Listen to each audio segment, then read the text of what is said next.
إن الحمد لله نحمده ونستعينه ونستغفره ونعوذ بالله من شرور أنفسنا ومن سيئات أعمالنا من يهده الله فلا مضل له ومن يضلل فلا هادي له وأشهد أن لا إله إلا الله وحده لا شريك له وأشهد أن محمدا عبده ورسوله قال الله تعالى في كتابه الكريم يا أيها الذين آمنوا اتقوا الله حق تقاته ولا تموتن إلا وأنتم مسلمون وقال تعالى يا أيها الناس اتقوا ربكم الذي خلقكم من نفس واحدة وخلق منها زوجها وبث منهما رجالا كثيرا ونساء واتقوا الله الذي تساءلون به والأرحم إن الله كان عليكم رقيبا وقال تعالى يا أيها الذين آمنوا اتقوا الله وقولوا قولا سديدا يصلح لكم أعمالكم ويغفر لكم ذنوبكم ومن يطع الله ورسوله فقد فاز فوزا عظيما أما بعد فإن أصدق الحديث كتاب الله وخير الهدي هدي محمد صلى الله عليه وسلم وشر الأمور محدثاتها وكل محدثة بدعة وكل بدعة ضلالة وكل ضلالة في النار. Ummatal Islam, senantiasa khatib mewasiatkan dirinya untuk bertakwa kepada Allah, karena sesungguhnya sebaik-baik perbekalan menuju akhirat adalah ketakwaan. Ummatal Islam, khatib mengingatkan bahwa kita sedang berada di hari-hari yang sangat mulia, hari-hari yang amalan saleh sangat dicintai oleh Allah Jalla wa Ala. Rasulullah sallallahu alaihi wasallam bersabda, "Ma min ayyamin al-'amalu salihu fihi ahabbu ila Allah min hadhil ayyam." Tidak ada amal yang amalan saleh sangat dicintai oleh Allah dari hari-hari ini. Dikeluarkan oleh Imam Muslim dalam sahihnya. Ini merupakan hari-hari yang agung. Sampai-sampai Allah bersumpah dengannya. Allah berfirman, wal fajri wa layalin ashar, demi waktu fajar dan demi 10 malam. Para ulama tafsir hampir semuanya menafsirkan bahwasannya yang dimaksud dengan 10 malam dalam ayat ini yaitu 10 awal pertama bulan Dzulhijjah. Sesungguhnya ya akhal Islam, kedatangan hari-hari yang agung ini membuat gembira orang-orang yang beriman. Bagaimana tidak? Karena ini merupakan kesempatan yang besar untuk mendulang pahala yang agung. Karena sesungguhnya ya akhal Islam, dengan adanya hari-hari yang mulia, amalan soleh kita dilipat gandakan oleh Allah Jalla wa'ala, sehingga kita bisa mendapatkan pahala yang besar dengan amalan yang ringan. Maka dari itu ya akhal Islam, kita berusaha semaksimal mungkin menggunakan hari-hari ini untuk banyak beribadah kepada Allah. Di antara amalan yang sangat utama di hari-hari ini yaitu memperbanyak zikir kepada Allah. Sebagaimana Allah Subhanahu wa taala menyebutkan demikian, liyadhkuru ismallahi fi ayyamin ma'lumat, agar mereka berzikir kepada Allah di hari-hari yang telah diketahui. Kata Ibnu Abbas, hari-hari yang telah diketahui yaitu 10 awal bulan Dzulhijjah. Dan zikir yang utama yaitu banyak bertakbir. Sebagaimana Abu Daud meriwayatkan dalam sunannya, adalah Abu Hurairah dan Ibnu Umar, di 10 awal bulan Dzulhijjah mereka sengaja pergi ke pasar lalu mereka bertakbir, dan orang-orang pun ikut bertakbir dengan takbirnya. Oleh karena itu para ulama menyebutkan bahwa takbir hari Idul Adha itu ada 2 macam. Macam yang pertama itu takbir mutlak, yaitu takbir yang diucapkan kapan saja dan di mana saja. Dan ini dimulai dari tanggal 1 bulan Dzulhijjah sampai tanggal 13 bulan Dzulhijjah. Yang kedua yaitu takbir muqayyad, yaitu yang dilakukan setelah salat fardu. Dan itu dimulai dari subuh hari tanggal 9 Dzulhijjah dan diakhiri di salat asar tanggal 13 bulan Dzulhijjah. Maka ya akhal Islam, kita perbanyak takbir kita, tahlil kita, tahmid kita. Betapa ringannya ucapan takbir itu di lisan kita. Saya yakin semuanya bisa mengucapkan subhanallah. Saya yakin semuamu bisa mengucapkan Allahu Akbar. Kalau kita ucapkan mungkin hanya 1 detik saja. Tapi subhanallah, berapa banyak yang hatinya dan bahkan lisannya keluh untuk berzikir kepada Allah akibat maksiat yang ia lakukan, ya akhal Islam.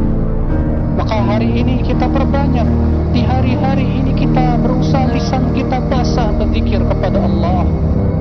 Maka ya akhal Islam, ini amalan yang paling agung, yang sangat ditekankan oleh Allah Subhanahu wa taala di hari-hari ini. Itu banyak berzikir kepada Allah, terutama bertakbir, membesarkan Allah Subhanahu wa taala. Di antara amalan yang kedua ya akhal Islam, yaitu berpuasa. Karena sesungguhnya Rasulullah SAW memperbanyak puasa di hari-hari ini. Walaupun para ulama berbeda pendapat, apakah boleh berpuasa dari tanggal 1 sampai 9 terus menerus. Jumhur dan kebanyakan ulama mengatakan bahwasannya itu hukumnya makruh. Aisyah radhiyallahu anha berkata, aku belum pernah melihat Rasulullah sallallahu alaihi wasallam sekalipun berpuasa 10 awal bulan Dzulhijjah. Namun sebagian ulama mengatakan diperbolehkan, karena ada satu riwayat dari istri Nabi sallallahu alaihi wasallam bahwasanya Rasulullah sallallahu alaihi wasallam tidak pernah meninggalkan 10 awal bulan Dzulhijjah. Akan tetapi ya akhal Islam, yang paling hati-hati tentu kita berusaha untuk berpuasa, namun tidak penuh dari tanggal 1 sampai 9.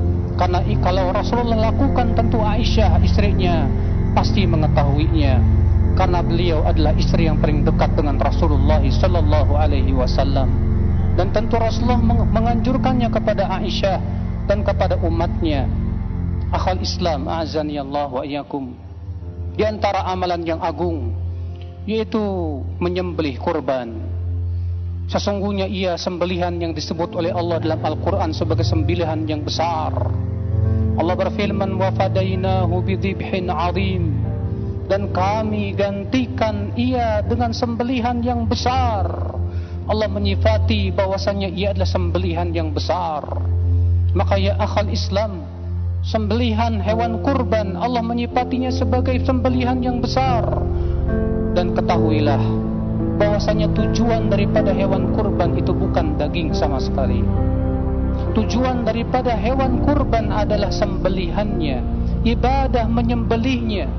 Makanya Allah menyebutkan itu sebagai dzibhun 'adzim, sembelihan yang besar. Maka ketika seseorang menyembelih dengan menyebut nama Allah dan mengikhlaskan ibadah hanya kepada Allah, itulah ibadah yang Allah inginkan dari sembelihan hewan kurban. Makanya Rasulullah SAW tidak pernah sekalipun mengirimkan hewan kurbannya ke daerah mana. Di mana saja beliau berkurban, disitulah beliau menyembelih. Beliau berada di Madinah, di situ beliau menyembelih di Madinah. Beliau berada di waktu safar, beliau pun menyembelih di waktu safar. Walaupun kata para ulama, mengirimkan hewan kurban ke suatu daerah yang membutuhkannya diperbolehkan bila di sana ada maslahat yang besar. Akhal Islam, azani Allah wa iyyakum. Sesungguhnya ya akhi, di antara amalan yang besar juga di hari-hari ini yaitu berpuasa pada tanggal 9 bulan Dzulhijjah yang disebut dengan hari Arafah.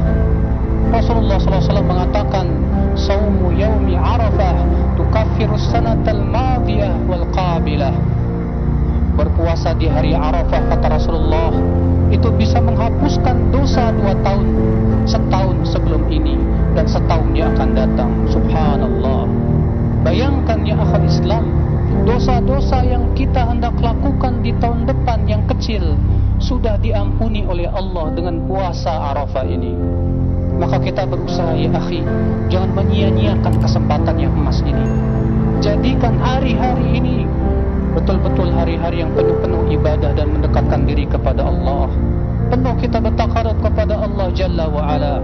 Aqulu qawli hadha wa astaghfirullah li wa lakum. Alhamdulillah wassalatu wassalamu ala Rasulillah Nabiyyina Muhammadin wa alihi wa sahbihi wa man walah. Wa asyhadu an la ilaha illallah wahdahu la syarika lah wa asyhadu anna Muhammadan abduhu wa rasuluh. Ummatul Islam, ketika amalan soleh dilipat gandakan di hari-hari yang sangat mulia ini, demikian pula perbuatan dosa. Maka menjadi sangat besar di mata Allah perbuatan dosa di hari-hari ini, ya akhal Islam. Para ulama mengatakan perbuatan dosa yang dilakukan di hari-hari yang sangat mulia pun menjadi besar di mata Allah Subhanahu wa ta'ala. Maka berhati-hatilah, jangan sampai setelah selesai hari-hari mulia ternyata kita rugi, lebih banyak dosa kita dibandingkan dengan pahala kita. Maka hati-hatilah dengan sumber-sumber yang menyebabkan kita banyak dosa, seperti HP kita. Sekadang di HP kita melihat di YouTube ataupun di film-film ataupun yang lainnya apa yang tidak boleh dilihat, atau mendengarkan musik-musik dan yang lainnya yang diharamkan oleh syariat, sehingga akhirnya kita merugi di zaman ini, di hari-hari ini, sehingga dosa kita ternyata lebih besar daripada pahala yang kita amalkan. Maka ya akhal iman, maka dari itulah Allah memberikan kepada kita hari-hari yang mulia ini sebagai apa? Hadiah untuk orang-orang yang beriman dan kebinasaan untuk orang-orang yang suka berbuat dosa besar. Na'udzubillah, nas'alullah salamata wal afiyah. Allahumma salli ala Muhammad wa ala ali Muhammad kama sallaita ala Ibrahim wa ala ali Ibrahim innaka Hamidum Majid. Wa barik ala Muhammad wa ala ali Muhammad kama barakta ala Ibrahim wa ala ali Ibrahim innaka Hamidum Majid. Allahumma ighfir lil muslimina wal muslimat wal mu'minina wal mu'minat al ahya'i minhum wal amwat innaka sami'un qaribun mujibud da'wat. Allahumma taqabbal a'malana ya rabbal alamin. Allahumma a'inna ala dhikrika wa syukrika wa husni ibadatika fi hadhil ayyam ya rabbal alamin. Allahumma arshid syababal muslimin. Allahumma aslih wulata umurina ya rabbal alamin wa waffiqhum lima tuhibbu wa tarda. Allahumma tub alaina innaka antat tawwabur rahim.